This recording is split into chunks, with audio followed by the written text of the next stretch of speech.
Hey everyone, and welcome back for another deep dive. Yeah, welcome back. Today we're going to be tackling a term that I think kind of sends chills down your spine, a word loaded with historical weight. Mm-hmm. Genocide. Yeah, It's a word that we hear often in relation to horrific events. right. But what actually makes an event qualify as genocide? That's a heavy question, no doubt. It is. And you're right, the term genocide isn't just a descriptor, it carries with it immense weight. Yeah. It demands a certain responsibility in its use. Absolutely. And it gets even more complicated, I think, when we start to consider the role of things like economics and cultural destruction. Yeah. So to really unpack this, we're diving into Jamie Horick's piece, When is Genocide Not Genocide? Okay.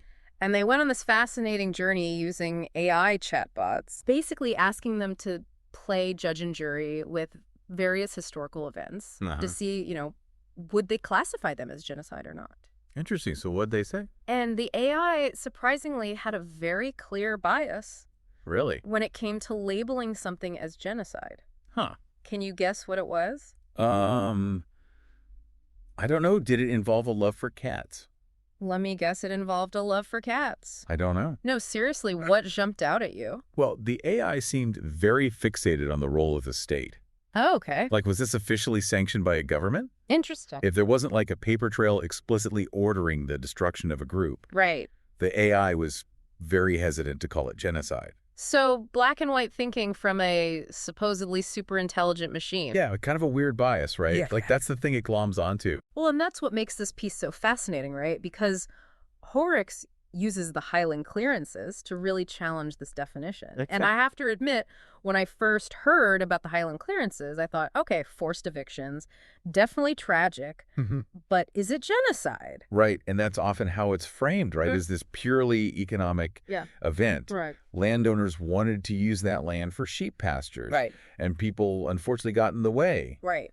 But by focusing solely on those economic motives, I think we really risk overlooking the devastating impact that these clearances had on Gaelic culture as a whole. And that's where this AI's thinking feels very incomplete. Yeah. Because you can erase a culture without necessarily killing everyone. Totally. You take away their land, their language, their ability to practice their traditions. You're essentially stripping away their identity. You're severing them from their history, Right. from their ancestors. And that's what makes this exploration so fascinating. Yeah. Because Horrocks isn't arguing that economics weren't a driving factor in the clearances, Right. but they highlight how these economic motives were very much intertwined with the efforts to dismantle Gaelic culture. Absolutely. And it wasn't subtle either. No. Horrocks points to things like the tartan ban and the bagpipe ban, Oh, wow. attempts to literally outlaw the fabric and the music that represented Highland culture. So these weren't just like quirky laws. Right. This was a very deliberate attempt to suppress a cultural identity Wow. that was seen as a threat. It's like you can take our land, but you'll never take our freedom to wear plaid. Right, Or play bagpipes. Although one of those was probably easier to control than the other. Right. But it's about attacking these symbols of Gaelic pride and resistance. So the AI looked at the clearances and said, well, they didn't manage to completely wipe out every single kilt. Every last kilt. So not genocide. Not genocide. Talk about a low bar. Yeah, that's the simplification that the AI seems to be making. Right. And that's where Horrocks really pushes back. Yeah. Because we need to look beyond just this rigid definition of genocide and really consider the long-term consequences of this cultural destruction. And this is where it gets really interesting, right? Because if AI, with all of its data crunching power, is getting tripped up by these nuances, how are we as humans supposed to approach these complex historical events and make sure that we are using terms like genocide responsibly? It's a huge question, and I think it's one that Horrocks starts to unpack by dissecting the AI's arguments. Okay. Point by point. So let's dive into those arguments. Okay. What was the AI's main reason for giving the Highland clearances a not genocide rating? So the AI kept coming back to this lack of explicit intent to destroy the Highland Scots as a distinct group. Okay. It was all about economic factors. Right. As if some British official sat down and was like, how can we boost profits? Right. No, by displacing thousands of people and dismantling their entire way of life. Exactly. And you can almost imagine them doing that very callously with like a monocle or something. Right. But the AI isn't thinking about the human cost, Of course not. the emotional toll, the generational trauma. It's looking purely at data points, Right. not stories. And that's why we need to have these conversations. Exactly. To make sure those stories aren't lost. Yes. And to understand that history isn't just a series of events. Right. It's a tapestry woven with human experiences. I love that. So let's unpack this further. Okay. What specific arguments did the AI make about the Highland clearances? And how did Horrocks counter them? Okay. I'm ready to dive into the nitty-gritty here. All right, let's do it.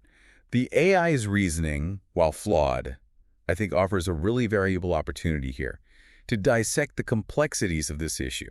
So are you ready to dive deeper into the weeds of history and AI ethics? You know, I live for this stuff. Let's go. Okay, so one of the AI's big sticking points was the historical context of the clearances. Okay. It kept pointing to the Jacobite risings, this period of rebellion where the Highland clans supported the Stuart claim to the British throne. Okay, so we're talking about the aftermath of a pretty serious uprising here. Exactly. I can see how that would muddy the waters. Right, and so the AI seized on that, saying, Yeah. well, the British government was dismantling the clan system, sure, Right. but that's political suppression, not genocide. Okay. But what's fascinating is how Horrocks connects this back to the economic argument. Okay. Because by this point, the lines between political suppression and cultural destruction were almost impossible to separate. Because if you're deliberately dismantling a group's traditional power structures, their way of life, even in the name of progress or modernization, aren't you essentially aiming to erase that culture in the process? Exactly. You're getting at the heart of their argument here. Right. It wasn't just about removing people from point A to point B. Right. It was about severing that connection to their history, to their land, to their very identity as Highland Scots. Wow. And this is where things like the tartan ban and the bagpipe ban become so significant. Right, because it's like, you can take our land, but you'll never take our freedom to wear plaid Okay. play bagpipes. Right, exactly. That's- Though one of those was easier to control, I guess. Exactly. And what Horrocks highlights is that symbolic weight of those bans. Right. It wasn't just about the clothes or the music. It was about attacking these very powerful symbols of Gaelic pride and resistance. Yeah. It was a way of saying, your culture is a threat, and we are going to legislate it out of existence. Wow, that's chilling. Yeah. It really highlights that insidious nature of cultural destruction. How it's woven into the very fabric of laws and policies. Exactly. And the AI, with its very literal interpretation of genocide, seems to miss this entirely. Right. It's focused on that lack of a direct order saying, exterminate all traces of Gaelic culture, without really grasping that broader context. So the AI is stuck on this idea of like a direct state-sanctioned killing as the only qualifying factor for genocide.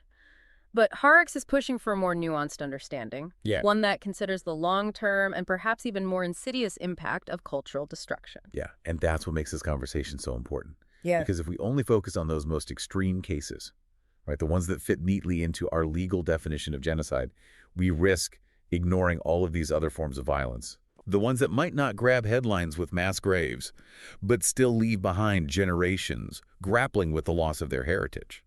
It's like that saying, the victors write the history books. But it's not just about who's writing the history, it's about how we're reading it.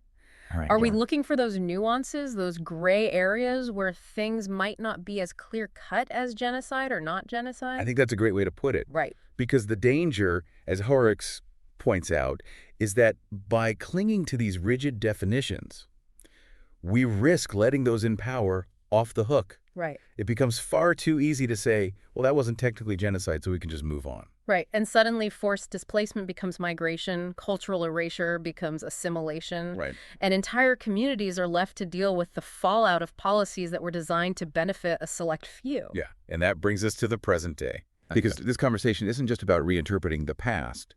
It's about how we view current events through a more critical lens. Okay. And for Horrocks, one contemporary situation that really echoes some of these themes of the Highland clearances is the ongoing conflict in Gaza. Okay, so before we dive into that, I want to acknowledge that this is a complex and sensitive issue, and we're not here to offer easy answers or take sides. What we're interested in is how Horrocks uses this framework of the Highland clearances to illuminate some of the complexities of this conflict. Exactly. And what they highlight is that role of control over land and resources. Okay. just as the clearances were at their core about shifting economic power and access to land, Right. for sheep farming in this case.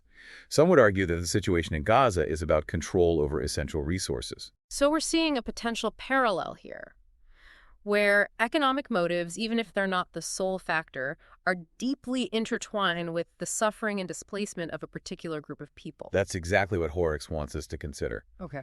They argue that just as the British government's involvement in the clearances was more about creating a system that benefited their economic interests than, like, directly ordering the extermination of the Highlanders. Some would argue that the current situation in Gaza is less about intentional state-sanctioned genocide and more about the consequences of a system that prioritizes certain economic and political interests. Exactly. It's a bold comparison to make. It is. And I can already see people on both sides of that issue getting ready to jump down our throats. Right, and understandably so. It's a very highly charged emotional issue. Yeah.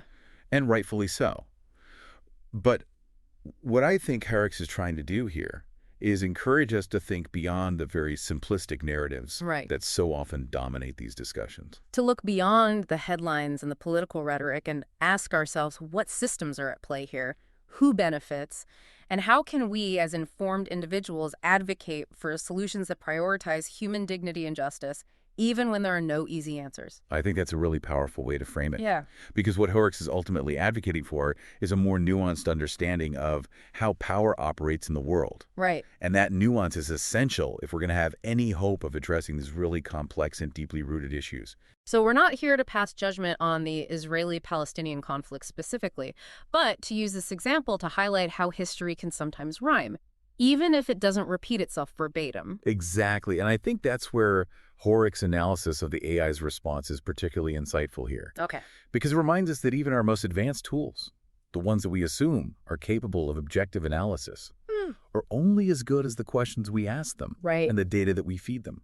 And when it comes to understanding something as complex as genocide, as deeply rooted in power dynamics and historical context and human suffering, those questions can't just be about proving intent. Right. They have to be about understanding the systems at play, the motivations of those in power, and the lived experiences of those who suffer, regardless of whether their suffering fits neatly into a predefined box. Because the moment we stop asking those difficult questions, the moment we accept the simple answers, or allow ourselves to be silenced by fear or discomfort, that's the moment that we become complicit in perpetuating the very injustices that we claim to oppose. That's powerful stuff. It is. And it speaks to a larger theme that we talk about a lot on this show, this importance of challenging our own assumptions, questioning dominant narratives, and being willing to sit with those uncomfortable truths. Absolutely, because it's in those uncomfortable spaces, those gray areas where those easy answers fail us, that we often find the most profound insights and the greatest potential for meaningful change. So where does that leave us? I mean, we've covered a lot of ground here, from AI ethics to the nuances of genocide from the Highlands of Scotland to the ongoing conflict in Gaza. What's the takeaway? What do we do with all of this? I think the takeaway is not to be afraid of the complexity, Okay. to really embrace the discomfort of grappling with these very difficult questions. Yeah. Because it's in that struggle, in that willingness to lean into the nuance that we find our humanity. I love that, embrace the discomfort, because if it's not challenging us, it's probably not changing us. Exactly. And that willingness to confront those difficult truths and wrestle with those complex issues, that's ultimately how we create a more just and compassionate world. Well said. And on that note, we'll leave you with this. Horrocks draws this really direct link between the rise of capitalism and the events of the Highland clearances. So we ask you, what role does that relentless pursuit of profit, of economic growth at any cost, play in shaping not only our past, but also our present? What responsibility do we have as individuals and as a global community to ensure that history, however we define it, doesn't keep repeating itself? So I think if we're talking about embracing discomfort, this idea of capitalism's role in shaping events like the Highland clearances, this is a perfect example. Yeah. It's easy to condemn the actions of the past, right? But what about the systems that enabled those actions? Are we still operating within those same systems today? That is the million-dollar question, right? Yeah. And Horrocks definitely seems to think so. They seem to suggest that that same drive for profit, for economic expansion that fueled the clearances is still very much alive and well. And it's often masked by language about progress or development, or even national security. Right. It's like that old saying, history doesn't repeat itself, but it often rhymes. We might not be evicting tenant farmers to make way for sheep anymore. But are there modern-day equivalents where communities are displaced, their livelihoods are disrupted, all in the name of economic growth? It certainly is something to consider. You think about the displacement caused by large-scale mining operations, the impact of climate change on vulnerable populations, even the gentrification of urban areas. Are these not echoes of those same patterns of displacement and dispossession that we see throughout history? And if so, how do we break those patterns? Because it's not enough to just acknowledge the past or even to condemn it. What does it mean to hold ourselves accountable, as individuals and as a society, for the ways in which we might be perpetuating those same systems of inequality? It's a question that requires, I think, a lot of soul-searching, both on a personal and a collective level. It means examining our own complicity in these systems, the ways in which we might benefit from them even indirectly, and being willing to challenge those systems, to demand better, to imagine and create alternatives. It feels like a daunting task, honestly. Like, where do we even begin? We begin by listening to those who are most impacted by these systems, by amplifying their voices and supporting their struggles. We educate ourselves on the history and the root causes of these issues, and we use our voices in our actions, however small they might seem. The push for change. I love that. It's a reminder that even amidst all of this complexity, all of this historical baggage and systemic injustice, we still have agency. We still have the power to make choices that align with our values, to work towards a more just and equitable future. Exactly. And it's a lifelong process, right? It's not a destination. Right. There will be setbacks. There will be moments of doubt and despair. But ultimately, it's about continuing to show up to do the work and to never lose sight of that vision of a better world. Beautifully said. And I think that's a really powerful note to end on. This idea that while history might rhyme, it doesn't have to dictate the future. We have a choice in how we respond to the echoes of the past and in how we shape the world that we want to live in. Absolutely. And that's a choice we make every single day. Well, listeners, there you have it. Another deep dive completed, another layer of complexity explored. We hope this conversation has left you with more questions than answers, because as we've learned today, sometimes the most important thing is not having all the answers, but being willing to ask the difficult questions. And to keep searching for those answers together. Until next time, keep diving deeper.